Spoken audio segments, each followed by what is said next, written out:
So, I don't know how to begin this video. I already tried 3 times and I'm just fucking it up every time. So, should I say hi Zé at this point? I'm not quite sure. I will. Hi Zé.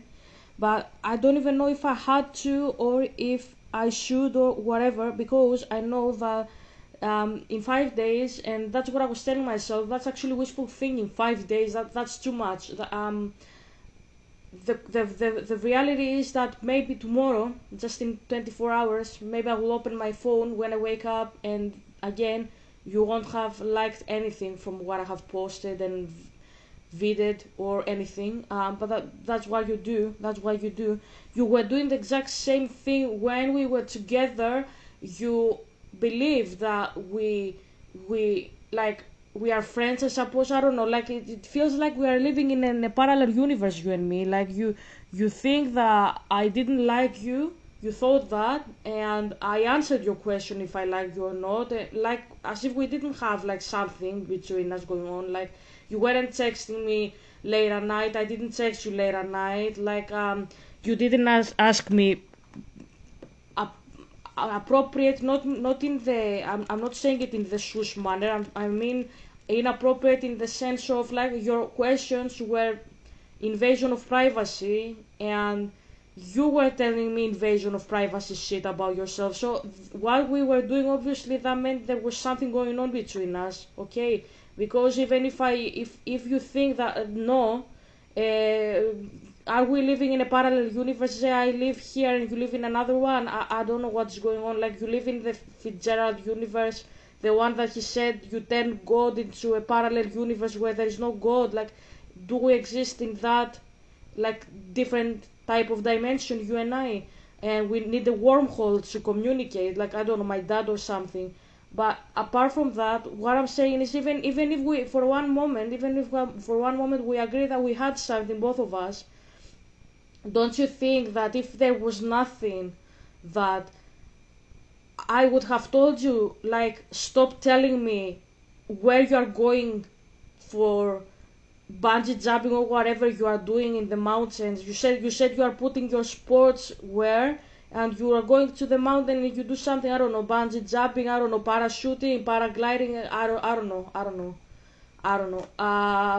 But you said it, and I listened to you. I didn't say shut your mouth or I don't care or whatever. I didn't. I let you speak. Okay, so that means there was something going on. Because why on earth should you tell me something like that, and why should I listen to it? Like, do you, like, you were always telling me, Helga, be critical. My father says that you are reacting in emotional manner. Do you? Do you think, do you ever think like rationally? Because my father says you are emotional. Even if you are emotional, that's what I'm saying, like even emotions have a reason behind them. That's why we are emotional beings. Like I feel upset, why? Because something made me upset and I cry because of that. There is a logical, rational reason behind my sadness. That's what I mean. And like what you are doing, that's what I'm saying, what you are doing makes me question even this reality. Because you are driven by emotion. Yes, I can see that, and no offense, no problem with that. Like I get it, Chinese culture is based on emotions, and Greek culture is the rational culture. I get it, like it's different. But even emotion is driven by logic at the end of the day. Like there's a reason behind. Like you are not waking up and you wanna kill somebody just because, like, pure emotion that doesn't mean anything. Like you are an animal pretty much. Like even animals, when they kill another animal, they have a reason behind it. Like they wanna eat, for example, the other animal, or they are attacked by it and they want to defend themselves, right? So what is the reason behind your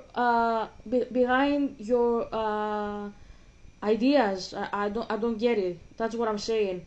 So you think we didn't have anything? Okay, and why did I give you the Percy story? Why is this closing all the time? Why am I giving you like a Percy story, and then you say I will read it, but after the dissertation? So who is the person that actually acts like we don't have a relationship here? Me, that I gave you a handwritten version of Percy's that nobody else knew back then that it is a thing that I write? Or you, that took it and said, okay, I will do the dissertation. Like, you were like, okay, Helga, friend zone, talk to the hand, we will talk about Job, and then we will talk about whatever. Like, who is the person here that is actually friend zoning somebody, me or you? And still, I don't get it. Why you should destroy my degree because you thought that I don't like you? Like, I get why my dad says don't draw uh, quick conclusions and shit. I get it, but I don't get it either, because this is what it seems like. Like, you destroyed my life because you thought that I don't like you, so it's okay. She doesn't like me, no reason to keep her. Fuck her. That's how it seems. You were 40, you were my teacher. That's the best thing that I can see from all that. You get what I mean? Anyways, I'm not gonna talk more in this video about all this. That's what I'm saying. So I'm gonna go straight with the topic. We're discussing about the deception of Agamemnon pretty much. We were going to discuss pretty much about this. I'm gonna do that today. I'm gonna explain a little bit about this. I'm gonna explain about how deception occurs within a Greek understanding of the divine, because deceptive dreams is a part of the Greek understanding of the divine, and I have to admit here this is not just Greek understanding, because we have this understanding. This is also something that inherently Europeans also have as an understanding for the divine. They don't also rely on the dreams for the divine. They rely more on the I suppose logic. Like, they see a dream, they say no, that's my subconscious, right? So that's not a like modern Western understanding. It's pagan Greek understanding pretty much. So I'm gonna explain all that crap today. I will put the fucking video. I will ask Copilot if there's something else I can actually listen to. Maybe I can do that right now. And I have a donut. I have a fucking donut. And you can't see the donut, right? So the donut is fucking fuck you here. And I have a juice. I have my Mario soft drink. That's Hi Mario. And I have my chocolate. That's Hedwig. And that's my coffee, right? So, and can I ask Copilot if Copilot, is there any English video on YouTube about the deception of Agamemnon, or the deceptive dreams of Greek paganism? 10 minutes max. Let's see what it says.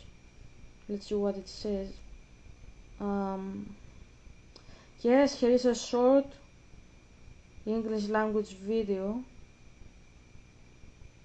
that explores Agamemnon's deception and the mythic betrayal.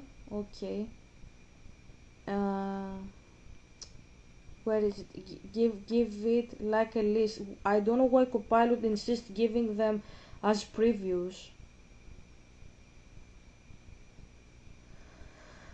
The terrible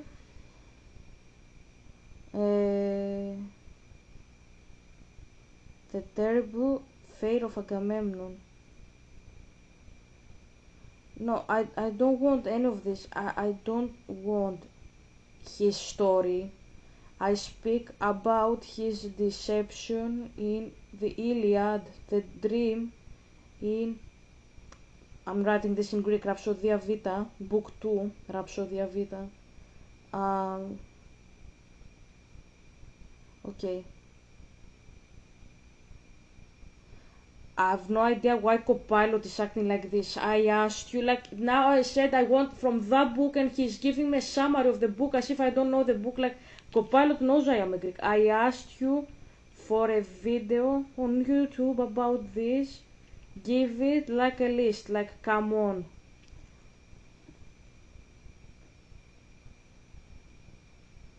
See. Okay, so there is only book summary. When the gods lie, Agamemnon stands in the dream of doom. Okay, the Iliad by Homer, book to Agamemnon. Okay, a reading of the dream scene with analysis. Okay, we have the scene. Okay, I think if this is a good one, I'll prefer it. Let's see. So I will check the video and I will come back in a second. Where the fuck did I put my fucking controller? I only Ze, do you know where I put the other controller? In my pussy. That's where it was. Ze, if you can't put anything on me, I will have to do something with my controller for my Nintendo. Anyways, this is a family friendly video, but I am using Animal Imaginary, okay? So I actually watched the Iliad by Homer video that Copilot suggested me to put for the video. That's from Kraus Oreo Books, I think it's the channel. The dude, bro, has 2K subscribers. He is a Christian. So he said in the beginning, I know I butchered the Greek Syrian hero names catalog of ships at the end of this chapter. I was not prepared for that. Sorry folks, also apologies for the construction in the background. I wasn't prepared for that either. Okay, if you butchered the names, don't worry about that. I know my language is a little bit tricky. I don't live in a parallel universe like my ex.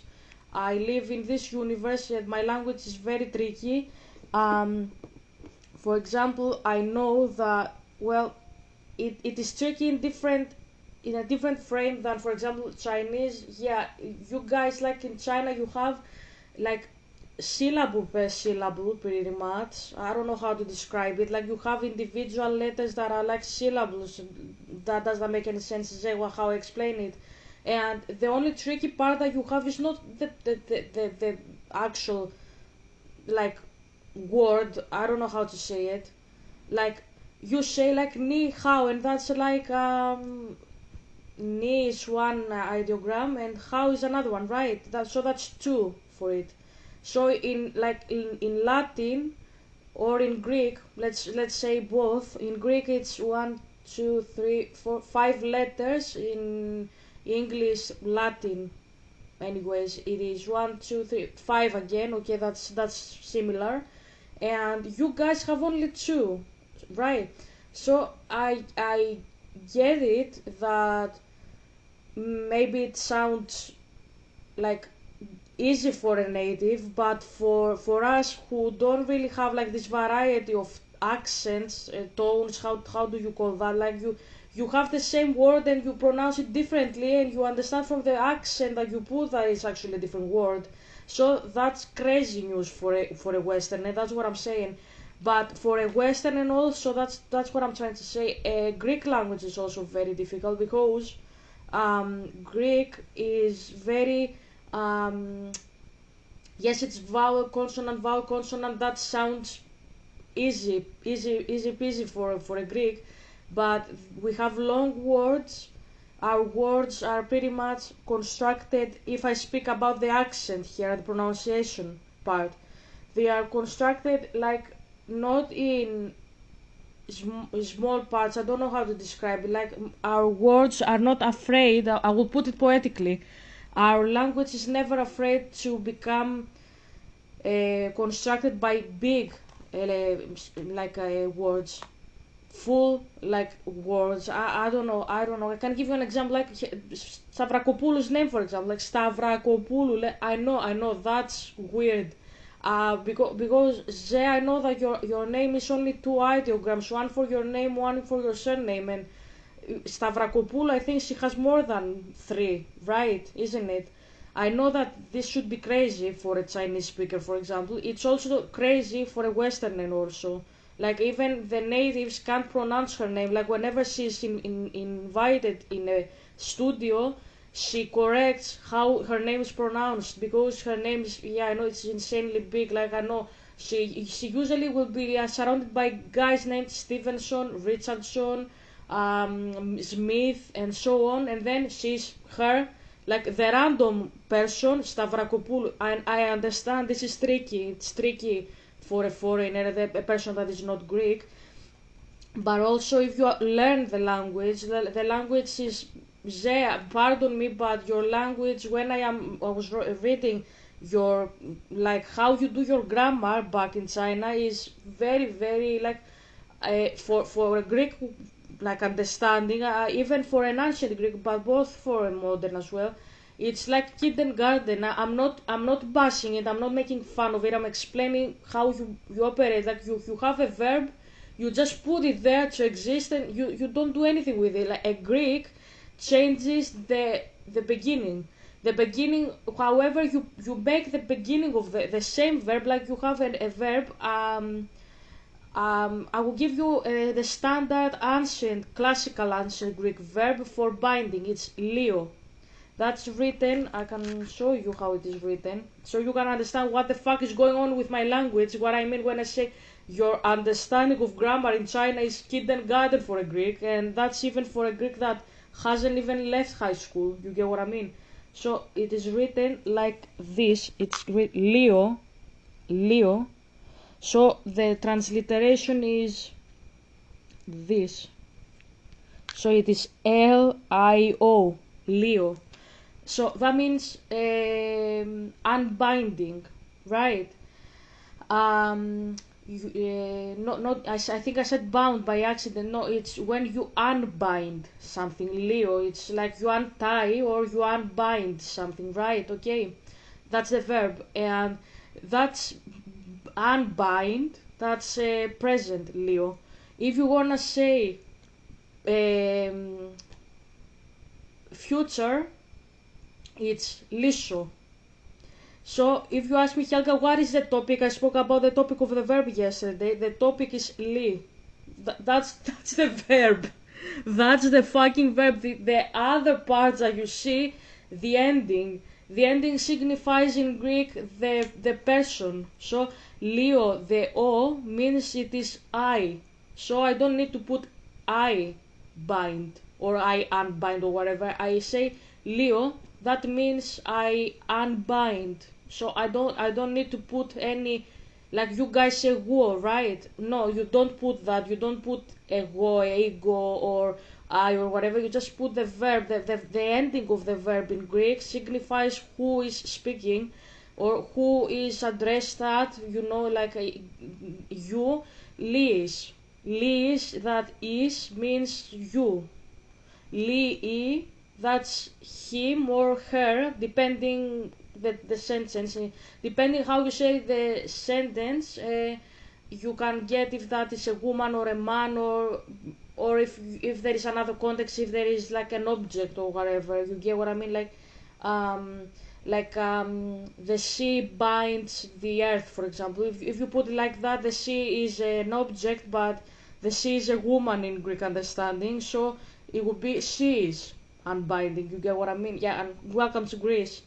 So the ending signifies who is talking or who is addressed or whatever, but the beginning usually or standard Greek is the beginning, signifies the tense. So if I want to say future, that's why I mean standard. There are exceptions. If you want to say in the modern Greek, I will unbind, you say tha, Leo. So tha, that's a different word. That's a different word. It's not part of the verb. So it's like I will bind. It's like a tha. Tha is will, but it's not. It's not a verb in Greek. Tha.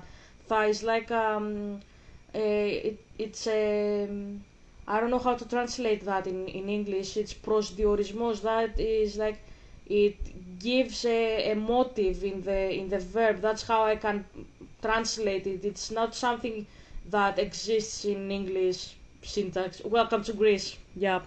So it's not a verb. It's not tha. Is not a verb. You use it. You say tha whenever you wanna say I will in Greek, but it's not a verb. It's like it gives attributes. It gives reasoning for the verb.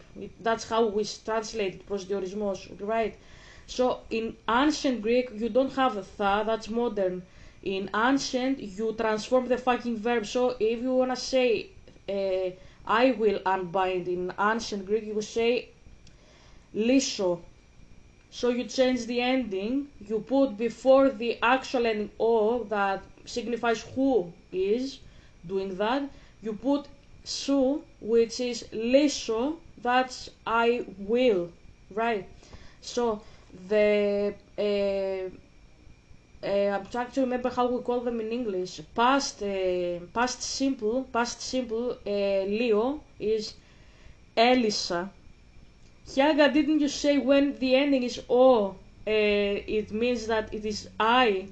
Yes, for future and present simple, not for the other verbs. Sorry, I'm not Greek. That's what I meant when I said that my language is PhD in contrast with Chinese syntax. You get what I mean? So, in past simple is Elisa, so when you say before a verb, that's standard, that's the beginning of the verb. When you put before every verb in ancient Greek, that means it is past. It depends how the verb ends, what exactly type of past this is. For example, past simple is Elisa. The topic of the verb for past simple is taken by future simple. Helga, you remember very well ancient Greek. Yeah, thank you. I know it's been approximately 6 years since I last saw the rules, because I was reviewing them in the uni. But anyways, so you take the topic from future, the future like a verb. So lisho, you take lis and you fix the verb for past from future. So you put for past, elis, and then you use the ending that this is the standard ending for past simple. Elisa is I unbound once in the past. That's the correct translation. Elisa. You, Elisas. Yeah, it's not lis. If you remember is, it's not is, it's as. Yeah. Now if you want to go past continuous in ancient Greek as well, it's again for the beginning. So that's you keep the topic from present simple, that's li. So li, and you put the ending for past continuous. Yeah, we have a different for each verb. So past continuous is on. So I unbound many times in the past, that is Elion. Elias, that's you. Alien, that's him, she, or it. That's how it goes. And that these are the first like tenses. The last two ones that we have in ancient Greek, we don't have all the tenses that we have in English in ancient Greek. We also don't have all the others that we have in modern Greek. Helga, do you operate like that in modern Greek as well? Yes, exactly like that. You have to learn individually how each verb does it and how you address each person for every verb. Yeah, it's different for everybody. So in English you learn I go, you go, he goes, she goes, she goes, we go, you go, they go, right? And it's the same, it just changes for the three middle parts, like he, she, it. In Greek it's εγώ πηγαίνω, I go, εσύ πηγαίνεις, αυτός πηγαίνει, εμείς πηγαίνουμε, αυτοί πηγαίνετε, εσείς πηγαίνετε, αυτοί πηγαίνουν. And yeah, it's different for each person, as you can hear it. You can also say it in a short version, that's εγώ πάω, εσύ πας, αυτός πάει, εμείς πάμε, εσείς πάτε, αυτοί πάνε. I know I know. Welcome to Greece. Welcome to Greece. So the last two tenses now that I spoke about it are a simple perfect, yeah, and a past perfect, right? Present perfect simple. I'm just trying to remember how we translate them in English because yeah, it's the παρακείμενος is simple, present perfect simple, present perfect simple, and υπερσυντέλικος, that's the past of the past, that's like past simple of the past simple, pretty much like past perfect simple. That's how we translate them. No continuous, we don't have these in ancient Greek, we have them in modern, but some of these tenses actually we have them in English. Some of the tenses that exist in English don't exist in modern Greek, but that's another story. So in Leo, in present present perfect simple, I'm trying to remember how it is called, present perfect simple, yeah. Leo is you keep li from present simple, you keep that, and you insert in the beginning the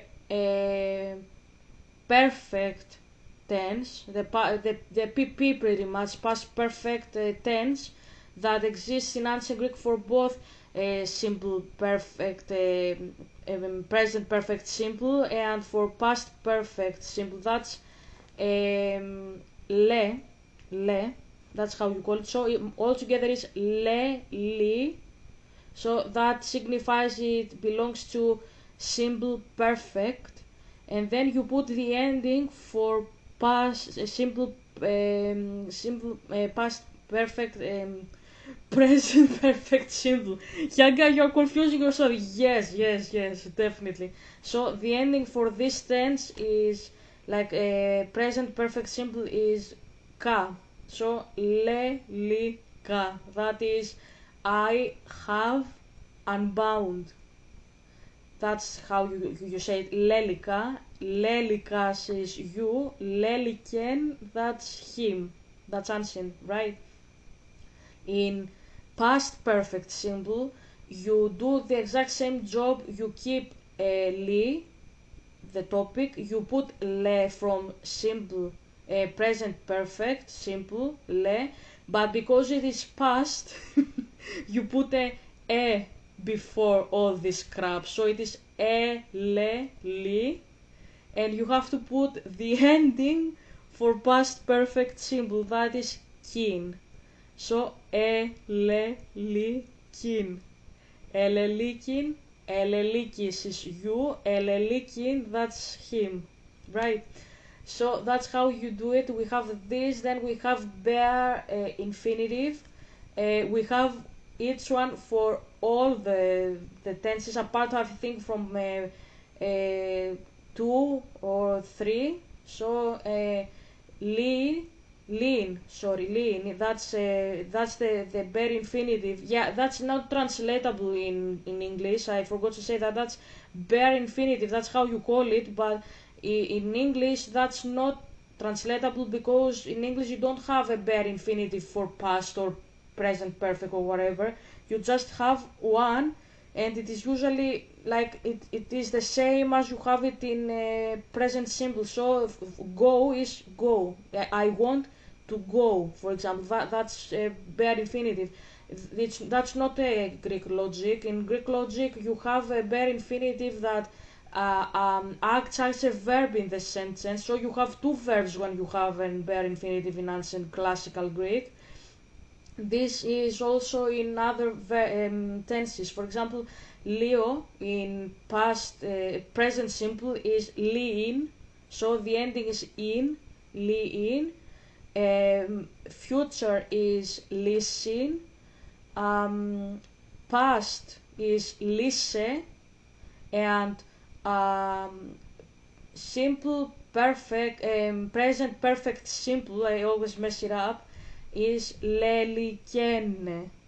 Yeah, we have four for each for each for each tense, and then we have the gerund, which is essentially how you say, for example, going, thinking, like this ing, the gerund, we have that in Greek, in ancient Greek, but we have a different, um, like like for each person is different, like according to the gender it's different, and also according to its tense. So it's not exactly a gerund. We don't call it gerund in Greek. We call it metochi. That is translatable as it contributes to the verb. That's the translation, metochi. Yeah, it acts as a gerund in Greek understanding. That's how I can translate it. But it's not a gerund actually. The correct way it you can see it is like as a third verb. So if you have a sentence in ancient Greek that has a verb, a bare infinitive, and a gerund, you see them as three sentences. They are verbs, but you go from the correct verb pretty much to the smaller verb, that's the bare infinitive, and then you go to the gerund. That's how you translate in ancient Greek, that's how you speak ancient Greek. Welcome to Greece, in other words. Helga, do you have any of this stuff anymore? We have the metochi, we have it. It doesn't act anymore as it used to, but we have the exact same thing that we had back in the days. And we don't have bare infinitive anymore. That's obsolete in modern Greek. It's ancient, but it's not difficult to learn it because it doesn't have anything else. Like it doesn't have any other persons to learn. Like I, you, he. It's a definite word, but it just has a different ending according to the tense. So the gerund form of Leo is Leon in present simple. Leon, that's a man. Liusa, that's a woman. Leon, again, it's the neutral. In Greek, the ending, how it is spelled, yeah, you have to check your spelling as well. Welcome to Greece. Signifies if this is masculine or if this is neutral, because it sounds the same. So with omega, like my father's name is On, right? Εγώ είμαι On, right? That's the gerund. That's the gerund. It's like the esse from Latin. This is how my father's name is written, On. That's masculine. That means he is alive, pretty much, like a guy. Guy is alive, like guy being, pretty much. But this, if I say it this with omicron, that's from my name, Omicron, not Omega. That is it is alive, aka that's like an object, that's neutral, that can be an animal. Okay, so that's how you do it. So Leon with omega, that's man. Liusa is woman. Leon with omicron, that's neutral. And then you have a future, that's lison, man. Lisusa, woman. Lison with omicron, that's the neutral. Then we have past. Lisas, the guy. Lisasa, woman. Lisan, that's neutral. And then you have a past perfect, present perfect simple. Sorry, present perfect simple. That's lelikos, man. Lelikia, that's woman. Lelikos with omicron. So lelikos with omega, that's man. Lelikia, that's a woman. Lelikos, that's the guy, the neutral, sorry. So let's go again. Lelikos with omega, that's the man. Lelikia, that's the woman. Lelikos with omicron, that's neutral. So you have all these sheets for the verb. All these are part of how we do grammar. All our sentences are, you make them according to how you do your oral sentences. you do the syntax, you see like who is speaking about what and shit from the verb. The verb is very vital in Greek understanding. Yeah, you can have sentences without a verb, but it's very rare in ancient Greek understanding. Even if somebody doesn't pick a verb, usually like I know Plato didn't really pick verbs, the traditional verbs. He picked very much bare infinitive, or the other guy, Thucydides, that's a historian. He also didn't pick verbs very much. Xenophon, another historian, he was making short sentences with only a verb, not that much for bare infinitive. He's easier for a beginner to translate. But Thucydides or Plato is very, very harsh. Plato was a university lecturer. He had a very difficult writing, so his writing really reflects his education pretty much. He is difficult to translate, but if you are familiar with the language, if you are a native, if you have done a little bit here and there of that shit, it's not that hard at the end of the day. That's what I mean. So, what I don't even remember why I said all this crap. I've forgotten why I said this, but I wanted to say that. Okay, I remember the video. So, even for a Westerner, the way Greek syntax is done and the pronunciation and all that shit, it's weird. So, I'm not bashing the creator, obviously, for not being able to translate properly, pronounce properly the words, and he's butchering them. I understand that it's difficult, and that's what I said. That's why I wanted to explain how the words behave in modern Greek and ancient Greek. So in the end of the video, that's another part I wanted to discuss. He says the Iliad, the creator of the video, is a work of fiction. None of the Greek gods exist or ever have existed. There is only one true God, Yahweh, whose son Jesus Christ is the Messiah. And I wanted to show a little bit this shit. My bro, thank you very much for acknowledging my dad. Thank you, honestly. I'm gonna correct a little bit your understanding, but that's nothing to do with what you say. What you say is absolutely perfect. But the Greek gods exist, and yes, they have existed. They are false deities. They are demons that have manifested to people as gods. They are part of what Moses said in the Song of Moses and in Deuteronomy. The people sacrifice to the demons. That's what it says there. The gods that aren't gods. So yes, they are real beings. If you ever watch my video, they are real beings, but that doesn't mean that they are correct deities. They are false deities. They are demons. They are the false angels that rebelled against Yahweh. So props to you for saying that there is only one true God, but there is the reason that is only one true God. That's what I wanted to correct here.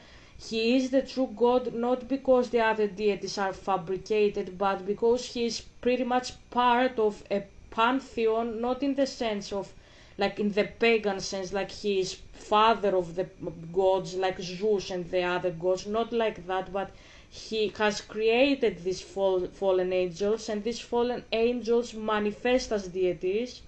Obviously, this is very bad, obviously. And he says in the Bible, I am and nobody else is a deity. The others are fabricated. They are false deities. He says all that because people think that if you access these deities, you actually have access to God himself. No, you don't. You actually have you connect with a false deity, with a false like with the false god, and the person who manifests and lies to you, like Satan is the father of lies. So this is the devil manifesting as a person. So I'm not saying don't touch again the Iliad, of course not. That's what I'm doing here. I'm discussing the Iliad, but I'm just explaining to you that these are stuff that are inspired by deities, and these deities are demons. So, yeah, that's pretty shit, isn't it? And I'm explaining because you have the truth here. You speak about my daddy, and thank you very much for that. But I have to explain my shit because I used to be a mystic. I used to speak with these deities, and they are pretty much real people. They are just lying. They are just masquerading as angels of light. They deceive people, and you need me obviously to say that. And yeah, I can confirm that only one true God exists because the other deities are demons, and you can find that in many verses in the Old Testament. There is only one God, there is no other. The other deities were fake, and fake means that they said I am a god and they weren't gods. And also it says in the Psalms, I think that's Psalm 80, you can find it, you are all gods, you are sons of the Almighty. So yeah, the Bible acknowledges that God is part of a huge pantheon, but don't mistake my words. I don't mean that my father, like Yahweh, is Zeus and there are other deities below him. No, these deities are false deities that have compared themselves to my dad, and my dad just clarifies in the Bible, look, these deities are masquerading as angels of light. They have fabricated identities and they say I am a deity, but they are not creators, they are creatures, they are fallen angels, and they are deceiving the humankind pretty much. So that's all I'm gonna say. So now let's get started with the video. Okay, I zoomed a little bit. So let's play Mario. We're gonna play Mario. I'm gonna put the video, and that's a little bit better, I suppose, with the mythologist, because the mythologist he's a Greek, and I will have to pause all the time to translate what he says. I'm glad I found the brother here. And brother, if you ever watch this again, thank you very much, my bro, for uploading the shit book here, because I had no idea how else to read it or how else to analyze it. So thanks for doing this job. Right, so he has, oh, you have also uploaded many parables of Jesus. You are amazing, you are absolutely amazing. I'm subscribing for that reason. So I will put a little bit behind because I said we are gonna do a teaser yesterday, so I teased a little bit about the Iliad dream of Agamemnon that we're gonna discuss today and explain why deception took place and why Zeus deceived Agamemnon and why he's a deceiver and all that stuff. This is the discussion for today.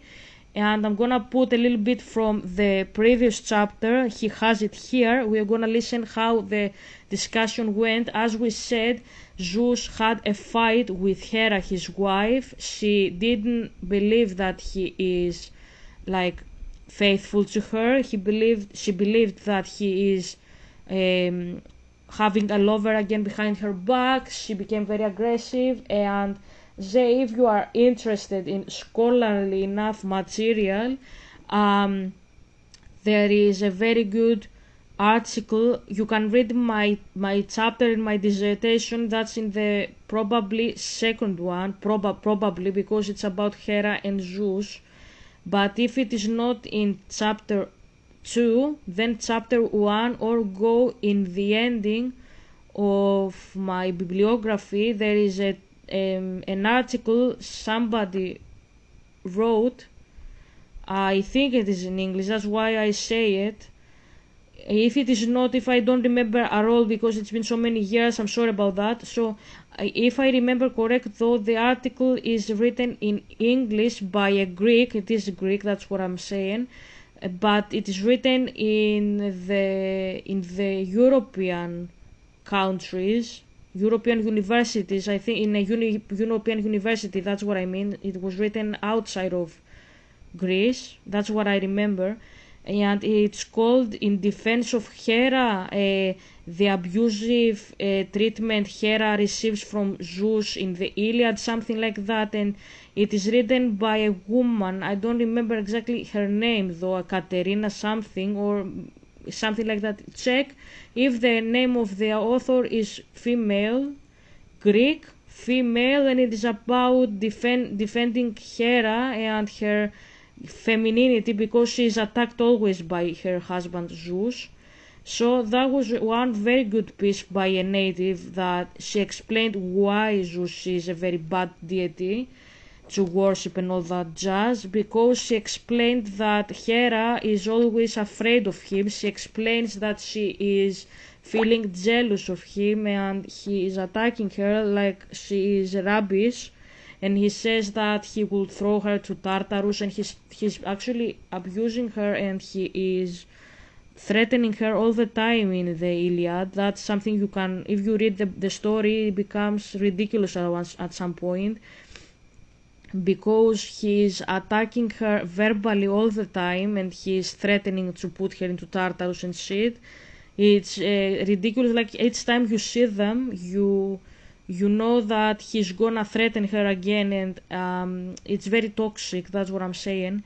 I definitely didn't enjoy reading it when I read it for the dissertation, because I remembered how Zeus was treating me and how he's treating women in general, how he's treating prostitutes, how he's treating every type of woman out there, pretty much all women. He's treating them like that. He's a very hardcore misogynist, and you can understand that not by how he poses his phrases, but how he directs his speech to each one of us. I'm not saying that he loves men more. He by all means he doesn't, because he can I buy better equipment? Okay, I will buy for her. First. Okay. And I'm not saying that he's better for men, because he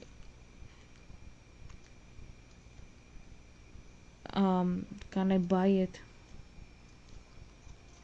Yeah.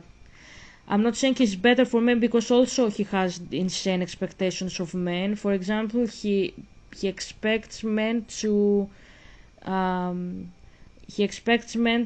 go to war and fight in war and die for him, and then they will be honored after death and shit. So that's insane to have for a human being. That's what I'm saying.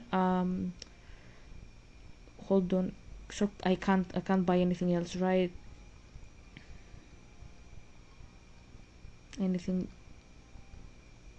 I'm trying to go in the low first and then go higher. You get what I mean? So lesser diamonds, so you purchase more, and that covers more shit pretty much. So okay, that's how you understand that he's a misogynist. But the Iliad is a good way to start and see that he's a misogynist pretty much by how he. That's why I did that in my dissertation. The way he speaks to Hera is exactly the opposite manner of how Yahweh talks to Jerusalem in the prophetic words, and this proves who is the correct deity, because Yahweh says, for example, he's disappointed by Jerusalem, and Zeus says the exact same stuff, but the problem is not that they say they are disappointed, it's how they say it, because disappointment, obviously, in a marriage or whatever, that can be understandable, but I suppose, but where I have to go.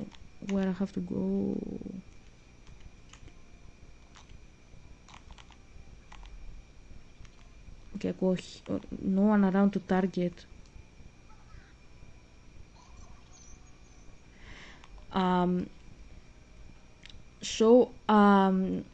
It is understandable in a relationship, not even in a romantic relationship, that you're gonna have like expectations from somebody. You could be disappointed even that something will piss you off, probably, it's understandable, but what's not understandable is you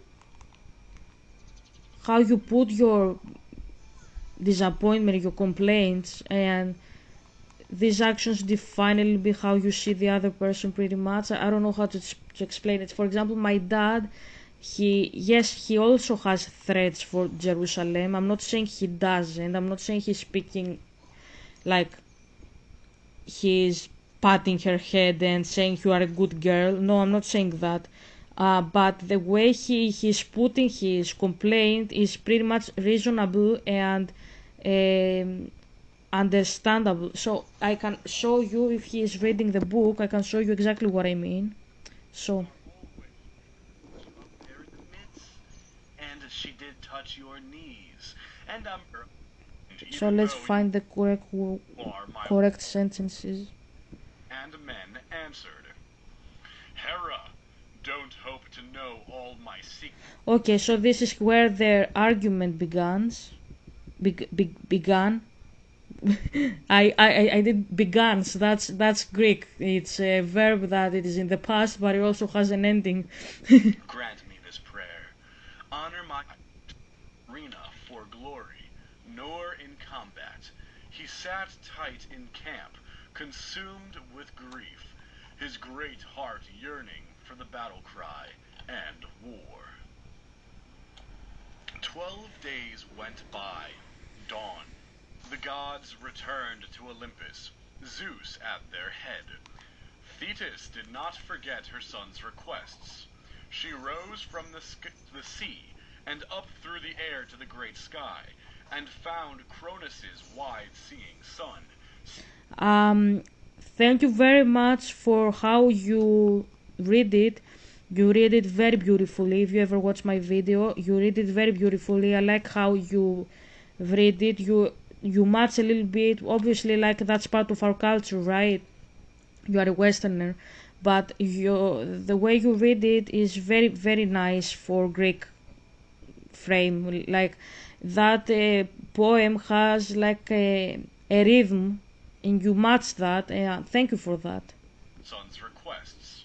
She rose from the sea and up through the air to the great sky, and found Cronus's wide-seeing sun, sitting in isolation on the highest peak of the rugged Olympic massif. She settled beside him and touched his knees with her left hand, his beard with her right, and made her plea to the Lord of Sky. Father Zeus, if I have ever helped you in word or deed among the immortals, grant me this prayer. Honor my son, doomed to die young, and yet dishonored by King Agamemnon, who stole his prize, a personal affront. Do justice by him, Lord of Olympus. Give the Trojans the upper hand, until the Greeks grant my son the honor he deserves. Greeks grant my son the honor he deserves. Zeus made no reply, Lord of Olympus. I'm putting it a little behind. Give the Trojans and yet dishonored by King Agamemnon, who stole his prize, a personal affront. Do justice by him, Lord of Olympus. Give the Trojans the upper hand, until the Greeks grant my son the honor he deserves, or deed among the immortals. Grant me this prayer. Honor my son, doomed to die young, and yet dishonored by King Agamemnon, who stole his prize, a personal affront. Do justice by him, Lord of Olympus. Give the Trojans the upper hand, until the Greeks grant my son the honor he deserves. Zeus made no reply, but I like how she casually says, my son is doomed to die young. And like, instead of like saying like, Zeus, can you do something so my son won't die young, she actually says, can also the other guy, my father is laughing, can also the other guy die young? It's like this mentality that you have when you are in the kindergarten and you are like, Missy, not only me, also Johnny stole the pencil. So it's this mentality, and that book for some reason is considered, I don't know, clever or whatever. So I actually post many times today for for this video. I was really dragging myself to do it. It will probably not be as big as the other ones. I will probably make it around 1 hour and a half, something like that. Maybe, yeah, something like that. I'm really sorry about that. I wasn't planning to do this, but it's just I'm not feeling it today. I was crying for my Helga. Why were you crying? I cried many times today. I cried for my cat. I cried for you because I see you in my cat. I know my dad didn't promise me that I will have that kitten, and like all I'm saying is I'm not entirely blaming him. I'm blaming him uh, because I don't understand how his brain works sometimes. That's all I'm gonna say. But apart from that, I'm not blaming him for like I would blame Zeus, for example. That's what I mean. Okay.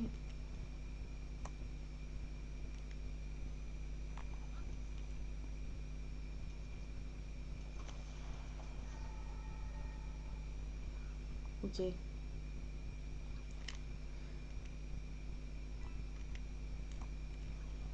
No one around to target. Okay.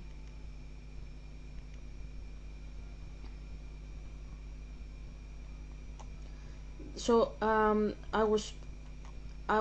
seeing you in my cat because you left me, and so did Lucky, and I was crying for both of you. Like I'm crying for my cat, but I know spiritual I'm actually crying for you, and I wouldn't even wanna tell you because you don't care. But well, my father says many times don't think like that without evidence. I know what he says, but Zay, you don't really show actively that you care. You get what I mean?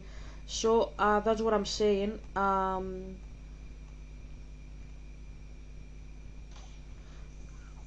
I'm just telling you because you will see that the video is smaller. It's not because that I don't care or whatever. It's because I couldn't function today. So for this reason, I'm not gonna discuss about the dream of Zeus probably because that will take more time and effort. I will do that tomorrow. Probably I will see. I'm not gonna speak more about the details. I'm gonna explain some stuff about Hera probably if I have time because I'm not gonna film for a lot longer, probably half an hour, 40 minutes more. So when I finish that, I will explain if I have time the dream of Hera, if the dream of Agamemnon, sorry. If not, I will just stick with Hera and I will leave the dream for tomorrow. So let's continue regardless. No reply, but sat a long time, in silence, clouds scudding around him. Thetis held fast to his knees and asked again, "Give me a clear yes or no. Either nod in assent or refuse me. Why should you care if I know how negligible a goddess I am in your eyes?" This provoked a troubled, gloomy response. "This is disastrous. You're going to force me into conflict with Hera. I can just hear her now, cursing me and bawling me out. I lost Either him. nod in assent or refuse me. Why should you care if I know how?" And asked again, "Give." I don't In understand. silence, clouds scudding around him. Thetis held fast to his knees and asked again, "Give me a clear yes or no. Either nod in assent or refuse me. Why should you care if I know how negligible a goddess I am in your eyes?" This provoked a troubled, gloomy response. What did he say? What did she say? Helga, you can't understand anything. I am a little bit upset and I can't really let's say that my problem is not at this moment if Zeus actually has is doing his scrap properly in the Greek myth. Let's put it that way. Like I have my own problems sometimes. That's what I'm gonna say. And anyways, I don't know. Is this the fastest way? The fastest way is from here. Okay, I'm not gonna go. I'm gonna go straight ahead. Consent or refuse me. Why should you care if I know how negligible a goddess I am in your eyes? Okay, so Thetis says to Zeus, Mario is left behind. Okay, whatever. So okay, he can't attack anybody. So Thetis thinks or says, well, if you prefer, that Zeus is trying to neglect her because she doesn't respond. This is typical Greek speech, so this is poetic Greek speech from that era. No, you're not gonna see it much today, but yeah, that's a very typical Greek speaking. That's what I'm gonna say, okay? So let's see what Zeus answers. I think he will answer something about Hera and that he knows that his wife is like defending the Trojans. I think yeah not the Trojans, the Greeks. So Hera is with the Greeks in the war. He is gonna soon be with the Greeks, with the Trojans. Fuck, I'm mixing up everything. So Zeus is with nobody. Hera is with the Greeks. Zeus is soon to be with the Trojans, but he says that his wife will disapprove of that and all that jazz. You get what I mean? So let's see what he will say. He will say something along these lines. A troubled, Helga, when you response. hear him saying the stuff that he says in the Iliad, do they align with how he was talking to you? Yes, they are. Many of the lines that he's saying directly in the Iliad are stuff that he was telling me when we were together, and I thought that he was Yahweh. So when I was talking to him, I didn't know that he was actually Zeus. I realized that he's Zeus, and I call him by this name because I read the stories with new eyes. So I read the stories to realize if I am missing something with like I made this question in my head when I realized that I'm talking with two different spirits. I'm listening to different spirits. I made a question to myself if I actually mistake my dad with the stories of the pagan religion, and that maybe the pagan stories are actually demonic and not like myths for the sake of like being like storytelling and shit. Maybe they have something deeper than that, and maybe I'm missing that. And I thought that for a moment, and that's why I read the books again. Like the epics were not stories that I actually loved to read, to be honest. But I read the lines that Zeus was there. Like I searched directly for this and only, pretty much. So like when I searched that, I was searching on Google which books is Zeus part of the Iliad, the Odyssey, and so on. So I wanted to see his direct lines, and all I'm saying is okay. All I'm saying is that when I did that, I thought of Zeus and not like another deity or whatever, because I said he is the father deity, he is the most masculine slash present deity in the Greek stories, the myths. So if he is actually the devil, that's what I thought.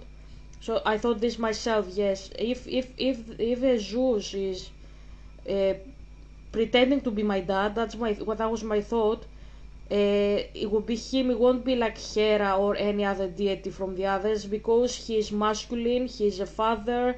He has similar storyline with my dad. So let's say that I ask the same question about my story, the ruler of the earth. I wouldn't go to Persis and check if Persis has similar attributes with my dad, because Persis is a person. So if I checked if somebody else has similar attributes with my dad, that would be Ese, because she is the deity. You get what I mean? So I would compare Ese with Yahweh, not Persis with Yahweh.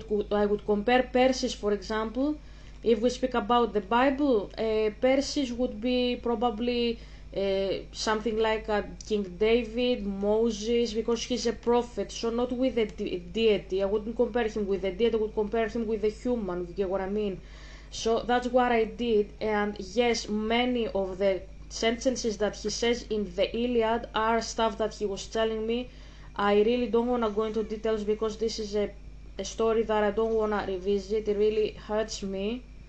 I I have told you some of the stuff that he was telling me anyways. One of the lines that he has told me personally, and I found it in the Iliad, and it influenced how I would write my dissertation, if that's a question you would like to answer, is one of the things that he's telling Hera, so that's a good way of analyzing the story right now. So we will hear how he responds to her. When I will hear the sentence, I will tell you this is the line that he told me when we were together, and I realized when I read the story that this is actually a demon, that's actually the devil, it's not actually my dad, because I saw the exact same phrase in the story. And the issue is, yes, I was taught the epics in the school when I was 13, but as I said, first things first, I heard this sentence, the spirit telling it to me directly. So that was not my imagination, that was not my wishful thinking, that was a spirit that I thought that was Yahweh telling me this sentence to me, and I thought that he was Yahweh. So I heard somebody, and then I saw the exact same phrase written in an ancient scripture that for some people this is regarded religious manuscript, like as we have the Bible. So the pagans see the Homeric epics as divinely inspired and godly inspired, and the other reason is that when he said the sentence, I didn't know that this is part of the Iliad. I honestly thought that it was part of the Bible, because it is very close to how God talks in the Bible in terms of imagery. As I said yesterday in my other lesson, the Greeks and the Hebrews are Mediterraneans. We are very much visual people. We have stories to narrate. So my dad says stories to pass some messages. For example, he says there is a dragon, right?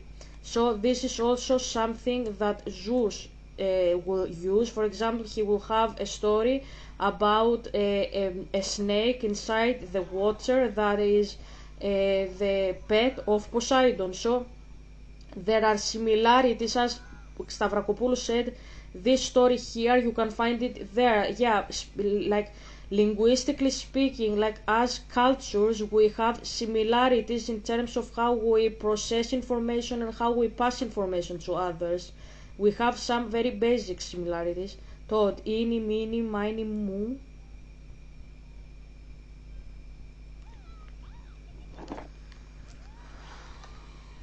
I will put this because they found each other, and yeah. How did you guys find me? I will put that. How did you guys find me? So, the same way we found you the last 2 or 3 occasions where this happened, I've lost count. Yeah, fun times. Sign, may I suggest that the two of you go back the way we came and find something to do indoors? Like make jam, put up some new wallpaper, maybe study a map? Jam. Yeah, but first one more game of hide and seek. Oh my god. Oh no, no, no. Hold on, I promised them the treasure chest if they help me. Okay, so we have wait, don't. He's cursing. Come on everyone, let's see if there's anything useful in his chest of theirs before we collect that second relic of goodness and find Tom Fan. Okay. Spooky Peekaboo, you found a new 3D model. Check it out at the museum. Okay. And if we finish the game, maybe it would be easier tomorrow if we will speak about Zeus Deception to speak also about the game, because in the game, in the narrative, we are deceived by somebody that pretends to send us messages like the fun that we have. It's not our fun. It's actually pretty much Bowser Jr., obviously. Who else? But yeah, that can be a good parallel with the deception of Zeus to Agamemnon. We can discuss tomorrow. So I was saying about Zeus and speaking to me, how he was speaking to me. So what he said aligned very well with how he was talking to me, like face to face, because we have like a similar understanding. Okay, I have to go from the other way. We Greeks have a very similar way of speaking with the Hebrews because we are we are in Mediterraneans, okay? So that's why. So it's not like having to learn scripture from like a, let's say, a, look. If we learned something from the Chinese, I'm not saying that we are not close with the Chinese. For example, we used to believe also in the reincarnation, but in contrast with reincarnation, fuck my life, I don't know how to do that. Okay, I will go from the red first and then. So we believed, but yes, we are similar, but we have like differences with the Chinese because obviously we are far away, different hemisphere. Suppose it's like it's not exactly the same. You get what I mean? Like we are the same, but we are also different in our own manner. So it will not be the exact same thing to be taught by them. These things, like the Chinese, like by Yuze. That's what I mean.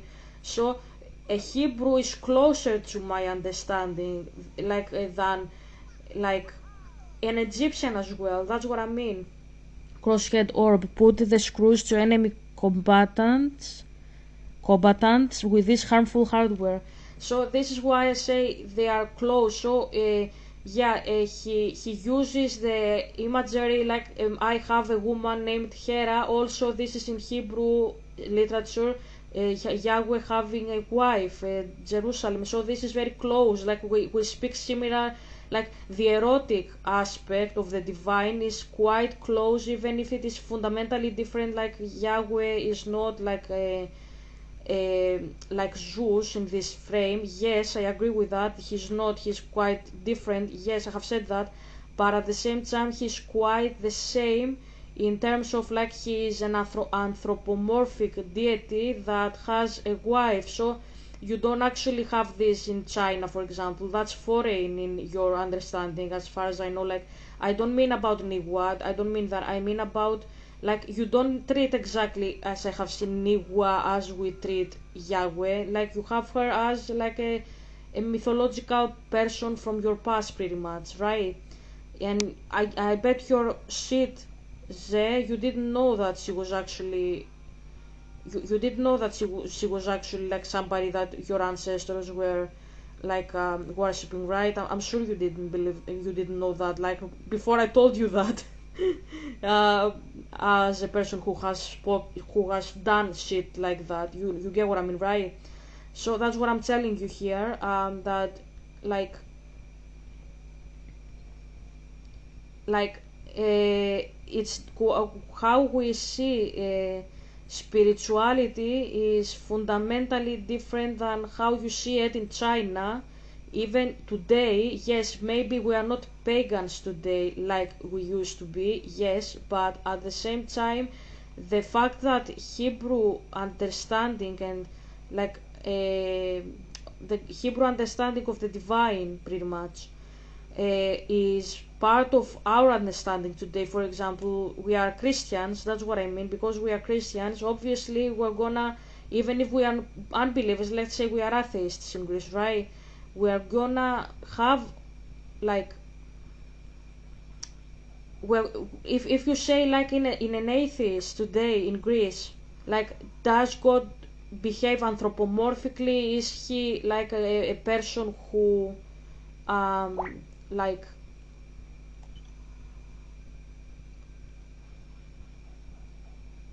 is he like a person who has like he looks like a human, has anger, emotions like a person, like he is let's say, what else you can say,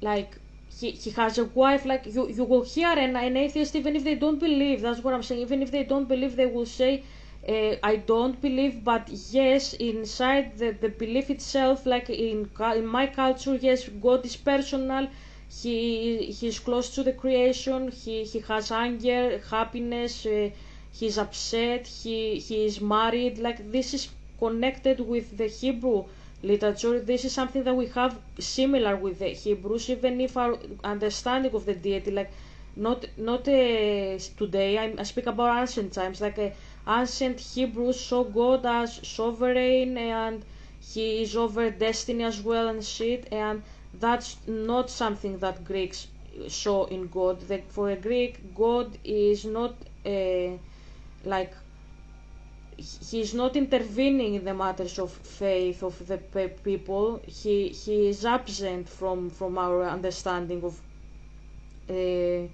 like, can I go here? Can I go here? No.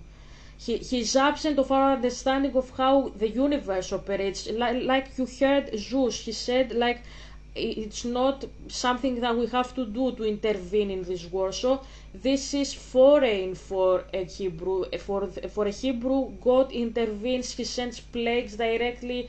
If you don't do what he says, he's gonna punish or whatever. You get what I mean? Like, generally speaking.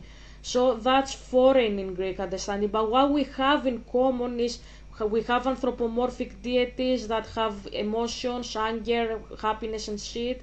They are married, like Zeus has Hera, Yahweh has Jerusalem. So we have some similarities, so we can actually understand. So I can hear, if I was an ancient Athenian, I would hear from a Hebrew say, my God has a wife. I would say, okay, he has emotions, okay, this, okay, that, okay, anthropomorphic, eternal, omnipotent, omniscient, eternal, and shit. And then he will say, but my God says that your God is a demon. I would be like, why you think so? Because I am a polytheist and I have many deities. He will say, because my deity says that women should be treated kindly, and that's why he gave us that he has a wife, and his wife is Jerusalem. And I would be like, seriously? Because my God, Zeus, actually abuses Hera throughout their marriage. That's crazy. And if I was a woman, I would be like, okay, I'm switching sides now. Now I will worship Yahweh. So this is why I wrote the dissertation. That's why I chose this, because as a woman, I could relate very much to the experiences of Hera, how he verbally abuses her and how he attacks her. That's very direct speech from a guy in any country in the planet, that can talk to a woman even if they are not married, even if they are not even related, like a family or friendship, even if they are like a random person saying you are a slut. Like, you can relate with a text like that, because it is very abusive and toxic for women. And he has told me stuff like that, and Yahweh hasn't ever told me anything like that. And I realized, because I was reading the Bible, obviously, that my dad doesn't speak like that, he doesn't behave like that, and that was bamboozling me pretty much, because I could see that there is a difference, there is something in this text that I didn't know that they existed. You get what I mean? So let's finish the video. Oh, either nod in assent or refuse me.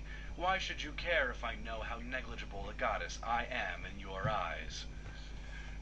So even this, that Thetis says that Zeus is neglecting her, is also something that resonates not only with women in Greece, but also resonates with like um okay, I know what I will do. So it also resonates with every woman, because they will read that here you speak with the deity. Clearly, this deity is negligible towards women. You get what I mean? So when you will read then that Yahweh says he has a wife named Jerusalem, and he says your husband is your poet, that says in Isaiah, you actually are like, okay, am I worshiping a demon? Like here you actually start questioning your reality, because you are like, I was taught that women are neglected for God all these years in my country, and this God here in the Hebrews, he says that your husband is your your husband is your poet, his name is the Lord of the hosts, and you will forget your widowhood. You won't remember anymore that you were a widow. Your husband is your poet, and you read that, and you are like, hold on a second. For example, Hera, she was the wife of Zeus. She had a son with him, Hephaestus, and she was a very beautiful wife, like she's the goddess of marriage, Hera. Jerusalem is nothing, she's just the consort of Yahweh, because she's the people of Yahweh, right? So when you read that as a Greek, and you understand the story, you see that Hera is pretty much the wife of the in the kitchen, attending to her husband's needs, let's put it that way.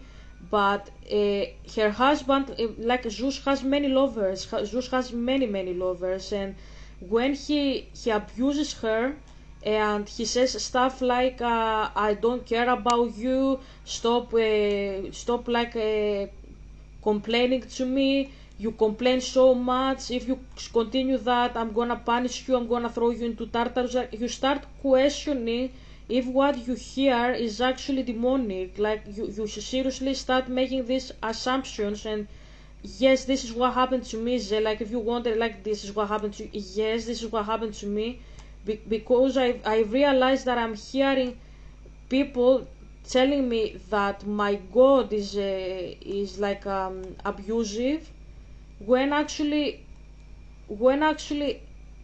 the text itself vindicates my deity.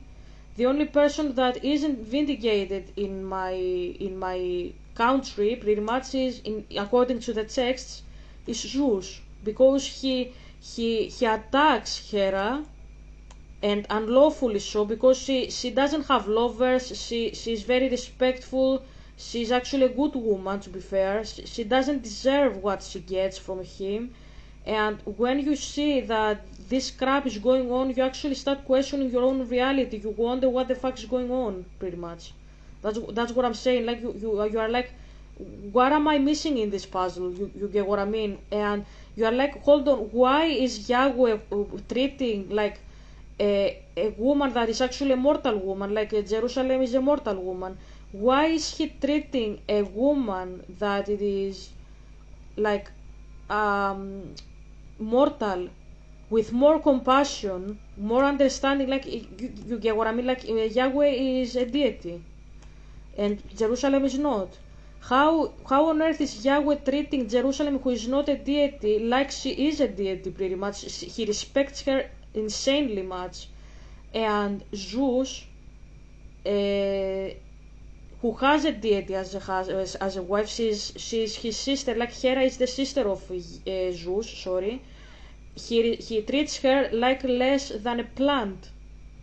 And if you are like, Yaga, that's funny, it's not, because when you think that your God treats his wife, who is a goddess, as rabbis, pretty much, and you see that the God of the foreign nation is treating his wife like a queen, like a goddess, when she is not a goddess, like you start questioning your own reality. You wonder if everything you ever knew about everything, pretty much, is a lie. And let me tell you, that's crazy. Like for me personally, it was crazy. Like I realized from only how he was talking with her, yes, from the erotic stuff, yeah, how he is like a demon, that I'm worshipping a demon, because from by the way he was talking, and that was from the sacred texts, and it was not part of the Bible, it was part of another religion. And I saw that, okay, he's calling a prostitute his wife, and Yahweh doesn't do that with his own wife. So that means that I think that Yahweh is Zeus, because I was taught in the church that Yahweh hates women, and he has them as second-hand citizens pretty much. And I speak about this as a woman myself. And yes, because Zeus was talking to me directly, some of the sentences he told me are found in this text. So because I had the experience, that verified my belief that I'm actually like talking with a demon. I don't know if that makes sense. I don't know if I confused you, but because it is my culture, it was very easy for me to understand that this is what happens. Because I said, okay, this book doesn't say this. This book says that. So what I know is a lie. Therefore, I must stop thinking about it pretty much, and like accept that they told me lies pretty much about God. Let's put it that way. Let's put it that way. Let's listen to it. Let's finish with this so you can understand what I'm talking about. Me. Why should you care if I know how negligible a goddess I am in your eyes? This provoked a troubled, gloomy response. This is disastrous. You're going to force me into conflict with Hera. I can just hear her now, cursing me and bawling me out. As it is, she already accuses me of favoring the Trojans. Please go back the way you came. Maybe Hera won't notice. I'll take care of this. And so Maybe this sounds funny to you. It doesn't sound funny to me. My dad says he's very sorry about that. Yeah. Like, for me, it's not funny. Like, I don't see this story as a guy, like, saying, oh, my wife is always complaining and shit. No, I don't hear that. I hear a god saying that a woman, that's what I'm hearing, a god, like, he says, my wife is complaining. Maybe in a context, you hear that and be like, yeah, and a married couple for many years that actually fight with each other, and like they have like habits and crazy habits each other, like he is watching television with beer, she is gossiping with her friends, and they can't tolerate each other because they are many years married. I understand that maybe for a foreigner this is how it sounds. Like, it doesn't sound like that in my ears. In my ears I hear a deity, a masculine deity, saying that his wife is complaining, and he doesn't care if she feels upset that he is being unfaithful to her because she is his wife. He doesn't care if she's actually upset about his behavior, if he has to change his behavior. My father says that I'm speaking about godly husband. Yes, like in Christianity you are expected. That's what I noticed when I read the book and I realized that I worship a different deity and they have deceived me and I am a mystic, and you get what I mean. Um, that like in Christianity, the husband must treat his wife as if he is Jesus and she is the church. So what Jesus did for the wife, he sacrificed himself for her. That means he died for her. So that means that if the husband has to die for the wife, he has to do this because this is what Jesus did for the church. And if you're like, that's crazy, that's what God demands you to do. He demands you to die for your wife. And yeah, obviously it's gonna be hard because the I agree here with the Catholics. The way of God is actually a little bit suffering in here. Like, if you wanna be a good person, you're not gonna have a good time, you're gonna suffer. And that's because that's the hard way, and he demonstrated that with his death, like on the cross. So I agree with that. In term like that, the Catholics have it very correct, that thing. The Orthodox don't emphasize in suffering so much. The Orthodox say that you have to do it with happiness. I think that the Catholics see it more humanely, this thing, because they see that it is difficult and you are a human and you are gonna suffer and shit. You get what I mean? But Orthodox don't emphasize in that. It's a different understanding, different culture. But you get what I mean? So in Christianity, you are expected to love your wife like she is the church, and Here you have a husband that complains because his wife is jealous that he is having affairs with other people, like Zeus in the mythology has affairs with animals, women, men, mortal women, mortal men, immortal women, immortal men. He has a relationship with everybody that is walking on 2 or even 4 feet, and he expects his royal wife, who is not a like she's never cheating him. She's very faithful. Like Hera is the goddess of marriage. She's very, very faithful. He never listens to her. He is always angry with her. He's always attacking her, and he's always saying, "Why do you complain?" So Jerusalem is the unfaithful wife in the Hebrew Old Testament. Yahweh calls her a prostitute, but he's right to do so because she is a prostitute. She is abandoning him for another man. So, in that sense, Zeus is closer with Jerusalem, and Yahweh is closer with Hera, if we have an equivalent.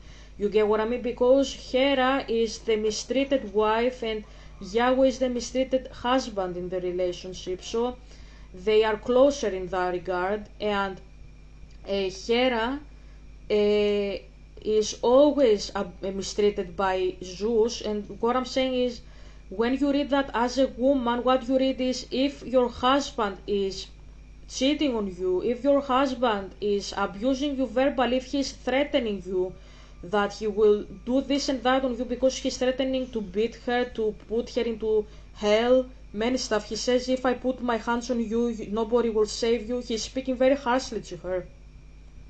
So if you put that in a frame where this is a deity and the woman, because as I said, Jerusalem is the people. My father says this is the correct reading. Yeah, that's what I'm saying. That's exactly what I'm saying.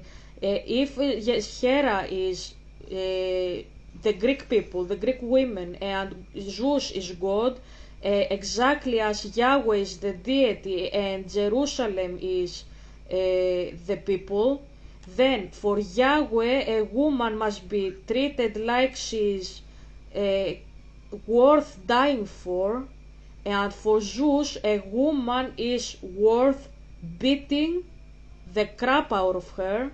Excuse me, my friends here, but that's exactly what the Iliad says, and put her into hell and say, you complain because I cheat on you. That's disgusting and blasphemous, and that's why I wrote the dissertation, because I expose all that. The erotic stuff show who is the correct deity because of the way that they treat women, and it's not like royal women in that sense, like the good couple Barbie and Ken and shit, not in that, but in the terms of, if we treat women as the people, that like Jerusalem is Hebrews or the world, and same is Hera, so how should the people be with God? Like fear him and be like, never complain, never raise their voice and complain like, why God did you do this? And like speaking and saying, I have this issue, and having God be like, if you speak again, I'm gonna silence you, I'm gonna put you into hell, I'm gonna beat you up, I'm gonna do this and that. Like, is this the God that we want, or we prefer a deity who speaks romantically, erotically to his wife, like Yahweh does with Jerusalem? And we should expect our husbands to mimic that and be like, okay, if Yahweh does that, then as a husband myself, I will treat my wife as that. And obviously then my wife won't be like Hera, afraid of me, but she will love me and she won't want to leave me. Because even when Yahweh accuses Jerusalem of being a bad wife, he says again, even if you are divorced, come to me now. So he still extends his hand, and he's like, it doesn't matter, it's okay, let's move on with this, please come back to me, it doesn't matter, even if you mistreated me, it's okay. So that's not what Zeus is doing. Zeus, from the first moment, I say this all the time about Zeus, from the first sentence, from the first reaction, Zeus is angry and he says, stop speaking, silence, if you complain again, I'm gonna put my hands on you, I'm gonna throw you in hell. He doesn't have any patience. Yahweh, even if you have pulled all your crap on him, he still says, even now that it is so late, please return to me. That's all the Old Testament summarized, how he talks to Jerusalem. And that's why I believed myself that I believe in a different deity. That's why I put it out on my dissertation. And that's how I say, why is Yahweh the correct deity and not Zeus? Because Zeus doesn't have a wife. His wife is actually an abused prostitute, pretty much, because not a prostitute in terms that she is a prostitute like a slut. I'm not meaning that. I mean that she is a prostitute that he treats that she doesn't deserve anything because of her work. Whereas Yahweh has a pure virgin that acts like a spiritual prostitute. That's my answer into this. That proves who is the true deity. The true deity should have aspects in their personality that reflect deityhood and not like human personality. Even in their anthropomorphic sense, they should reflect something that I can't achieve as a person. They have to be better than me, not something even worse than me. And I'm like comparing myself with Zeus, and I'm like, my behavior borderline is better than this person's behavior, and he's actually a deity. That's what I mean. I have to compare myself with God and be like, he's better. That's the normal, because he's a deity. That's what I mean. Okay, so if one of your heroes is low on health on the onset of the battle, swap them out of the hero with more health before the battle starts. Okay. So you can have some peace of mind. I'll say yes to you by nodding my head, the ultimate pledge, unambiguous, irreversible, and absolutely fulfilled. Whatever I say yes to with a nod of my head. And the son of Cronus nodded, black brows lowered, so he says that he nodded because this is something that shows that Zeus is actually a deity, because I will explain what I mean. Yahweh, when he promises something, he says, if you can dissolve the covenant I made with Jacob and David, my servants, then you can say that what I promised won't come to pass. Nothing, a yod, a title will not be removed from my law. My words will never cease to come to pass. They will come to pass regardless, because he's a deity, and this is how you differentiate a false prophet by a prophet, if their words come into pass, because this proves that they are coming from a deity, aka Yahweh, so they are correct. So this is something that Zeus in the text itself, I'm not saying if they come into existence like as a personality, I'm not judging him as personality, I'm judging the text here. What I did in the second chapter, I'm telling you that according to the text, Yahweh, when he promises something, it comes to pass because he's a deity. Here we see the same thing with Zeus.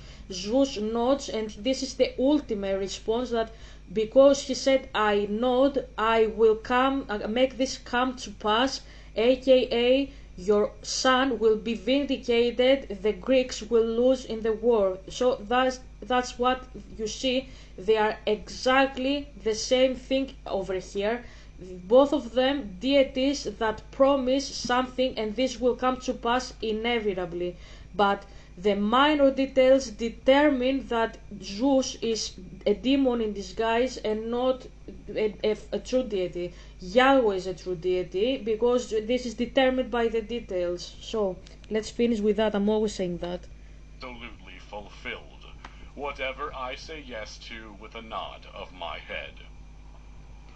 And the son of Cronus nodded, black brows lowered, a glory of hair cascaded down from the Lord's immortal head, and the holy mountain trembled.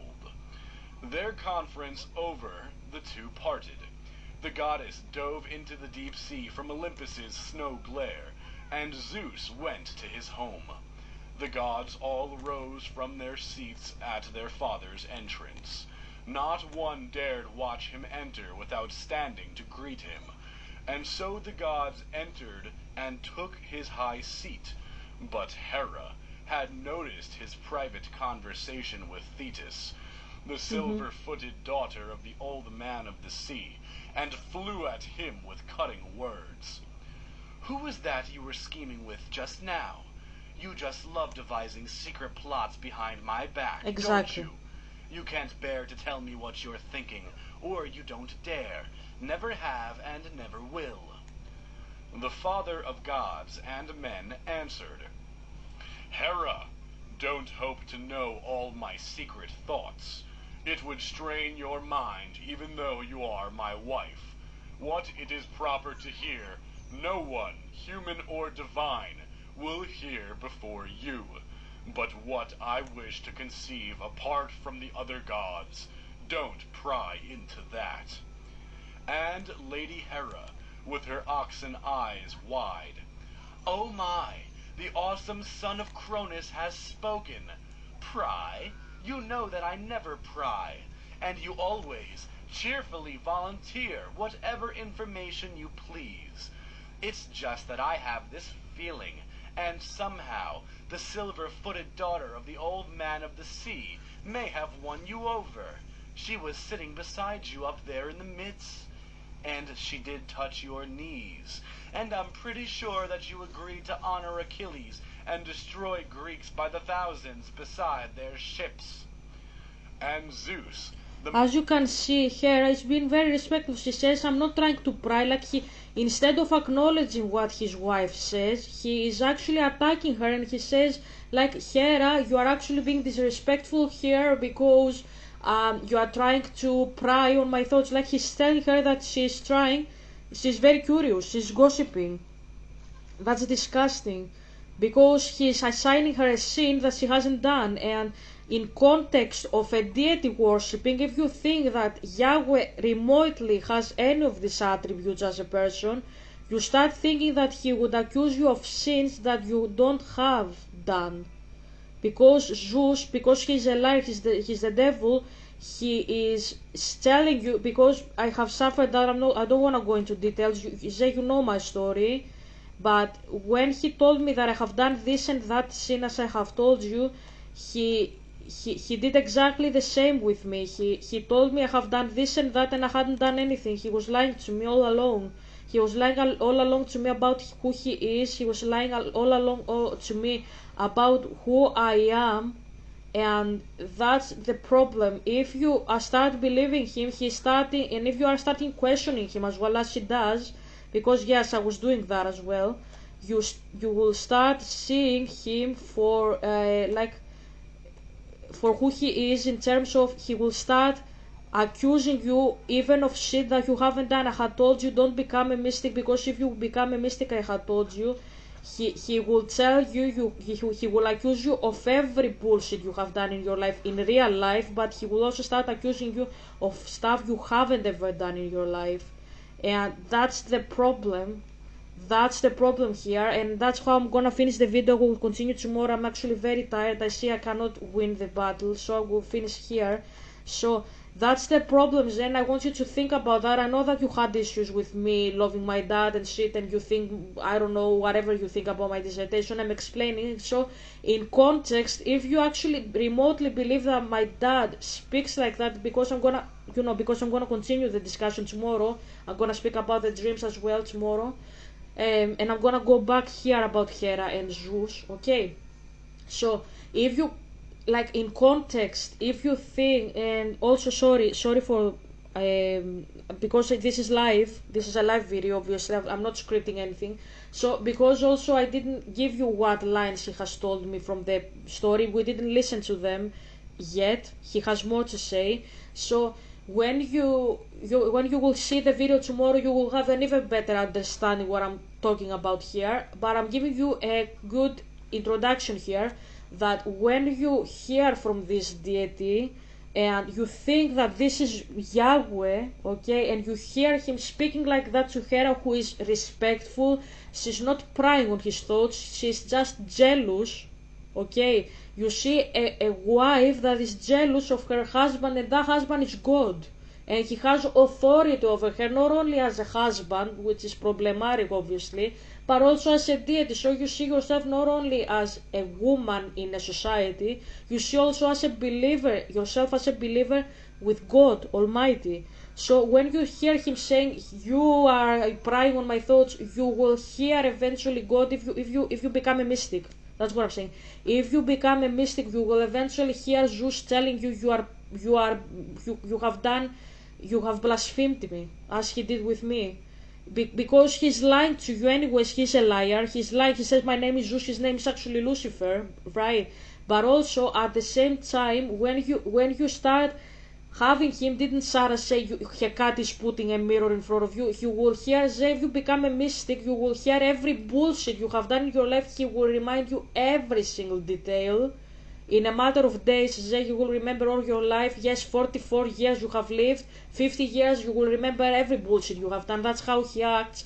Every pagan, every mystic knows that. I have been through this. Sarah has been through that. She says she's putting a mirror. When you become one with her, she's putting a mirror in front of you, and you know all the bullshit you have done in your life. She reminds you every detail. And once she finishes doing that, he is finishing doing that, he starts accusing you of shits you haven't ever done in your life. For example, what type of shits? Helga, do you remember when you stole a pen from John that day in high school? And you're like, no, I didn't do that. He wasn't even my classmate. What are you talking about?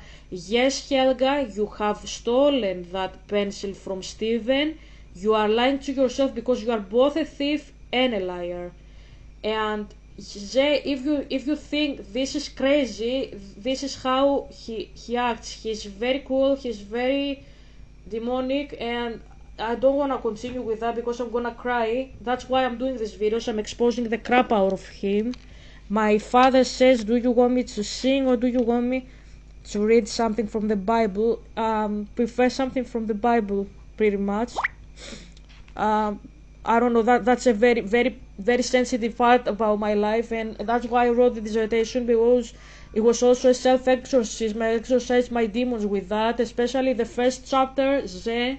It was one of the most difficult things I have ever written in my entire life. I felt like I'm writing this with my blood, the first chapter of my dissertation, like Zeus and Yahweh as people, as personalities. I felt like bleeding. I was crying. I had fog in my head. It was horrible. I whenever I read it, I feel like crying again. It was very hard for me to read it. So where do you want me to go, Dad? He says Jeremiah 32. What is there?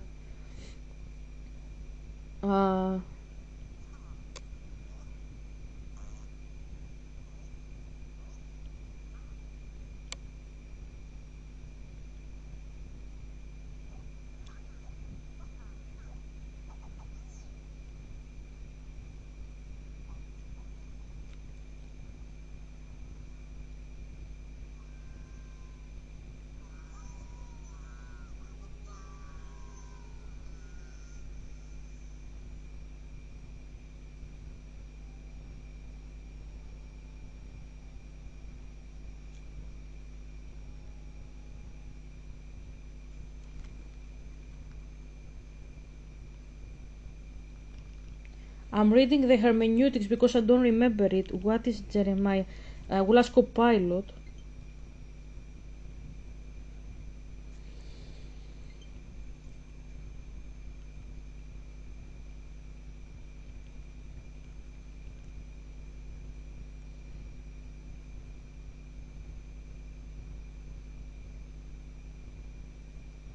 So I read it a little bit. I'm not gonna read it all because it is. That's why I asked Copilot for a summary, because it is quite big, as I can see. It's not a small one, and I'm tired. I feel like it's 44 verses. Probably I will read it tomorrow. I will leave a mark here.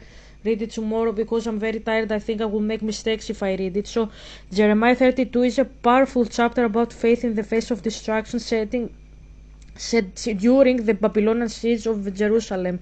Here is a clear breakdown context. During King Zedekiah's reign, while Babylon is attacking Jerusalem, Jeremiah's situation, he is imprisoned for prophesying that the city will fall and the king will be captured.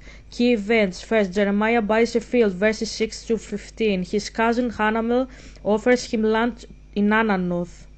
Despite the siege and the city's impending fall, Jeremiah buys the field. This act is symbolic. It shows faith in God's promise that the land will one day be restored. Second, Jeremiah's prayer, verses 16 to 25. He questions God, why buy land when everything is collapsing? He acknowledges God's power but expresses confusion about the command. 3. God's response, verses 26-44. God confirms the destruction is coming due to Israel's sins, but he also promises restoration. People will return, fields will be bought again, and a new covenant will be established. Faith in chaos. Jeremiah buys land during a siege, trusting in future restoration. Divine judgment. God allows destruction because of persistent disobedience. Mercy and hope. Despite judgment, God promises healing, return, and a renewed covenant. And prophetic obedience. Jeremiah acts on God's word even when it makes no logical sense. I get why he wants me to read that. He wants me to dye my hair, that's what he said, because I refuse to do that, because I don't believe that you will ever come back, Zed, because you like me with black hair, and he actually says dye your hair black. Anyways, I will continue this Jerusalem, Hera, Zeus, Yahweh tomorrow, shit tomorrow.